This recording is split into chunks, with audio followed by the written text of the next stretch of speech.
We kept moving in. And we all went to shower and went to town that night. Come back the next morning, and the next night to go back. And they told us, blow the whistle for us. Everybody, full field equipment. So we all locked up. Mm-hmm. And then they carried us on down to the Queen Mary. Queen Mary was the ship they put you on? Yeah. They let us on the Queen Mary. So where did the Queen Mary go at that point? Where did it go? Yeah. I went into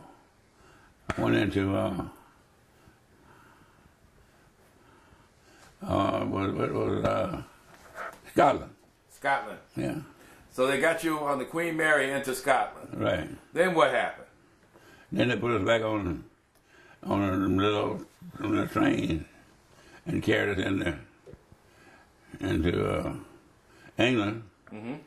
and then on into a little place they called Tattenhall. Tattenhall? Tattenhall. Tattenhall. Yeah, that was English little camp they had. The English camp? Yeah. So we stayed there they went down to maneuvers about a couple of times. Mm-hmm. Down in the place. You had your maneuvers over there? Yeah. Mm-hmm. Then we come back. Then they come out of it again. I had good contact. I had four. 4 medals. 4 medals. That's great. So you were not injured though. You came through without any injury. Right. That's amazing. I imagine you know some guys that didn't make it back, and you know some guys that got a lot of injuries. I imagine you do. Well, yeah, I know a guy that I know a guy that missed me and missed another guy. We got either one of us didn't know we were shot. Right. But either one of us was shot. But we thought it was, because the bullet was talking to us. And we didn't get hit. But the rest of it got me the other guy. I had one guy got hit. The guy shot him in the leg. That was an accident. Accident. Yeah. The guy shot him in the hip. Mm-hmm. And we had to walk him till the Germans decided to take us to the hospital. Tell me about the people in Belgium. Did you see regular people in Belgium when you were in St. Vincent? Yeah. Did you have any interaction with the regular people? How did they treat you? Were they friendly? Yeah, they were all friendly. It was all friendly? Yeah. Okay. So, you didn't experience any racism on the part of the people in Europe. They treated you like you were just regular folks. Yeah. So, when you came back to Daphne, Alabama in 1945, you know, it was still Jim Crow in Alabama. But evidently you found a way to make it, like most of us found a way to make it, and you had a career as a truck driver down here, and then you retired. Right. So I just wanted to know what it is about your experience with the 333rd that you remember most. Because did you work with any veterans groups when you came back? Were you a part of the veterans organization? No. You didn't bother with it? Okay. So you were not part of VFW? You didn't get involved with any of that? Oh, yeah, I was VFW. I got in VFW, yeah, that was all. That was all? Yeah. Okay. Do you think that the government of the United States has done enough, in your opinion, do you think the government of the United States has done enough to recognize the contribution of the black troops of that era? No. What do you think they should do? Is there anything that the government can do to make amends for that? Do you think there's anything that you'd like to see done in your lifetime that would say, okay, where the government acknowledges or responds or apologizes for such? What do you think? You ever think about that? Oh, yeah. What would you like to see done yourself, in your opinion? Well, all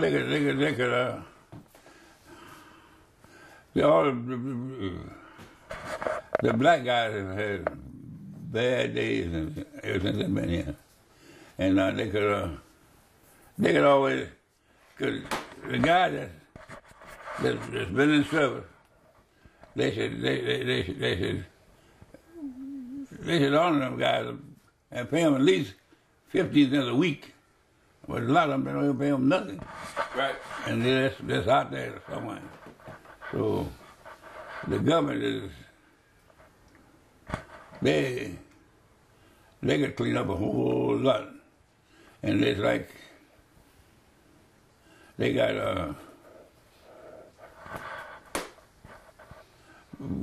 guys that, there's like guys that's sending, I say like that, POW. They got guys that, they should pay them guys money to just be there. Well, at least give enough to eat. You got a lot of guys that don't have enough to eat. Yeah. They're prisoners of war. And don't even know about it. And this is a friend of mine, and no, he talked to me about 2 weeks ago, and asking me about what I thought about it. Some of the guys getting the pensions, sending them a pension, and some of them not. Some of them not even getting pension? Yeah, and there's one guy, this guy that called me and told me about it. What could I do? He was right there with me, and they giving him $750 a month. That's all he getting now, $750 a month, and that ain't enough to pay right. the gas bill. Right. Well, see, and he's just there, and lucky he had a job and got retired from one of the car companies, and that's the way he had to get his money. Yeah. But getting something from the government, no. So that's one thing that we need to get the government to consider, is bringing more of a pension fund for those people that were prisoners of war. Right, and you got so many of them guys that's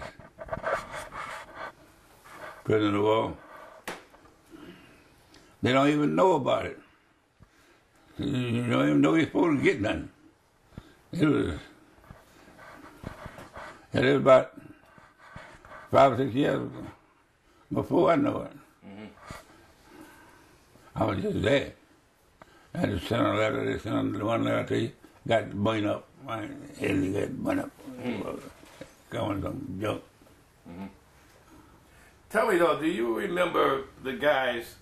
I know you talked with Dr. Norman Lichtenfeld of Mobile, Alabama, and he's the one that had worked on the monument that they have in Wereth, Belgium, to the soldiers that were part of the 333rd. They got captured by the Germans, but they didn't get put in a concentration camp.